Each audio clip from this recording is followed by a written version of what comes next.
I bought a new house in Ohio, and the first time I stepped inside, I could swear it exhaled. Not the creak of wood or the whistle of wind through a loose board, but a deep, slow, almost human breath. Like the walls were alive, like the place had been holding itself still, waiting for me. The realtor's car was already gone when I turned around. Just me, the house, and a wind that smelled faintly like wet dirt and rust. It was late October, the kind of Ohio autumn that makes the air heavy and damp, like rain had been promised but never delivered. I'd bought the house online, sight unseen. I know how stupid that sounds, but I'd been desperate. Cheap land, low taxes, and a fresh start after everything that happened with Claire. The listing said, a classic farmhouse in quiet rural Ohio, 3 bedrooms, wraparound porch, needs light renovation. It didn't mention the rules. The envelope with them was taped to the inside of the front door. I saw it after I dropped my boxes in the foyer. Yellow paper, old typewriter font, and a rusty thumbtack holding it in place. I almost ignored it until I noticed the smell. Not mildew, not dust. Something sharper, like iron and old pennies. I tore it open. The note inside told me to always lock the front door before sundown, to never open the attic door after midnight, to never answer if someone knocked after 3:07 a.m., to keep the window curtains closed during heavy fog, and to never feed it. There was no signature, no explanation. Just those 5 lines, and at the bottom, a brown fingerprint that looked too fresh to be old. I laughed it off. Some joke by the previous owner, I figured. The kind of creepy prank people do to sell haunted houses faster. But by the time the sun started to dip behind the trees, I realized there was no joke here. Not one I understood anyway. The first thing I noticed that night was the silence. The kind of silence that presses against your ears. No insects, no frogs, not even the distant hum of cars. Just the slow tick of the old clock in the kitchen and the low groan of the wooden beams expanding in the cold.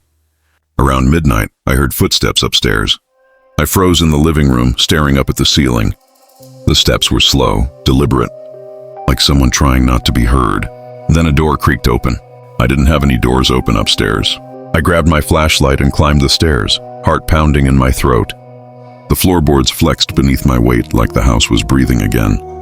When I reached the top, I saw it. The attic door slightly open, swinging gently. There was no draft. I stepped closer, light trembling across the narrow hallway. The air got colder the nearer I got, cold enough that I could see my breath. Something inside the darkness shifted, slow and scraping, like dry fingers across wood. Then the door slammed shut, hard enough to rattle the frame. I backed away so fast I nearly fell down the stairs. For the rest of the night, I sat awake in the living room, every light on, clutching the rules in my hand. My eyes kept drifting to the clock. 3:01 a.m., 3:05, 3:07. That was when the knocking started. It was soft at first, a steady, slow rhythm. Knock, knock, knock. The front door. I held my breath. It didn't stop. It didn't grow louder, just persistent.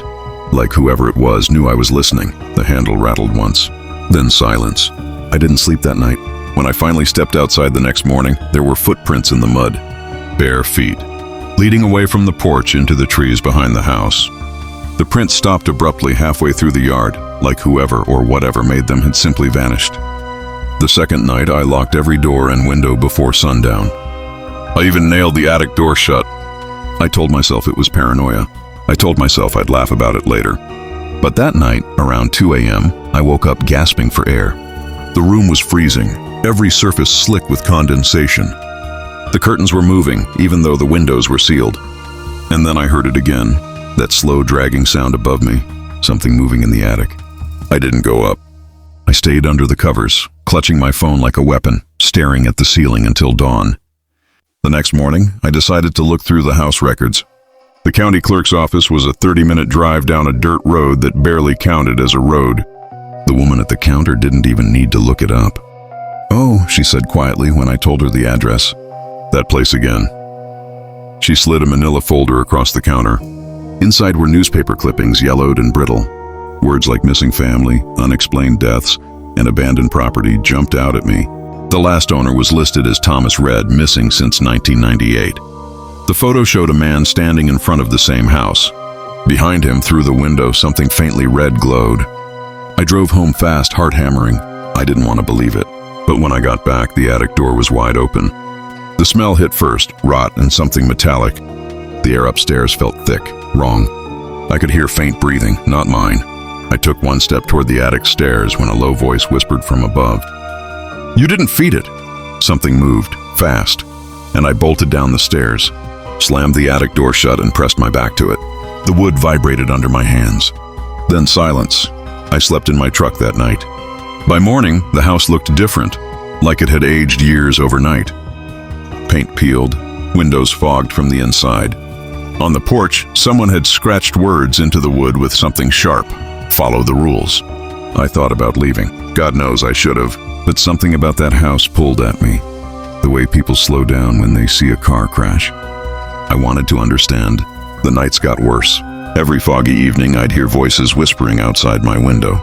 Not words, just low murmurs circling the house. The fog came thick and heavy, pressing against the glass, and behind it, faint shadows moved. One night, I made a mistake. The fog rolled in early before sundown. I hadn't closed the curtains yet. I could see something moving beyond the tree line. Tall, thin shapes swaying unnaturally. They stopped all at once, facing the house, facing me. I ran to the window, yanked the curtain shut, but not before I saw one of them step forward. Its eyes, or what looked like eyes, burned faint red. That was the night I decided to record everything. I set up an old camcorder facing the attic stairs and another in the living room aimed at the front door. I needed proof, or at least something to convince myself I wasn't going insane. At 3:07 a.m., the front door camera flickered. The knocking started again. This time it wasn't soft. It was violent. The door shook on its hinges. I could hear something breathing on the other side. I didn't answer. Then came a whisper muffled through the wood. "Let me in. It's cold out here." It was Claire's voice. Every instinct screamed to open that door, but the rules, the goddamn rules, burned in my head. I stayed still. Tears filled my eyes as I listened to her voice turn from pleading to rage. "You left me. You left me to die." When the sun rose, the door was splintered but still shut. On the other side, in the dirt, something had carved her name. The attic camera told a different story.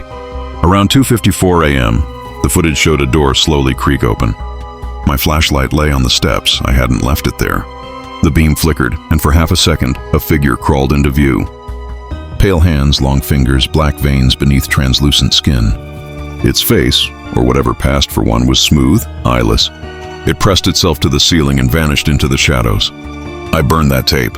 By the end of the week, the rules had started to change. New ones appeared, carved into the kitchen table overnight. I'd wake to find words I didn't write, etched deep into the wood. "Don't leave, it's lonely." I tried. God, I tried. I packed my truck, but the road out was gone, swallowed by fog. Every direction I drove, I ended up back in front of the house. I don't know what this place is. Maybe it's a trap. A mouth that eats people stupid enough to move here. Maybe I'm already gone, and this is what comes after. It's been 6 nights since I last slept. The attic door is open again. I hear breathing above me, slow and patient.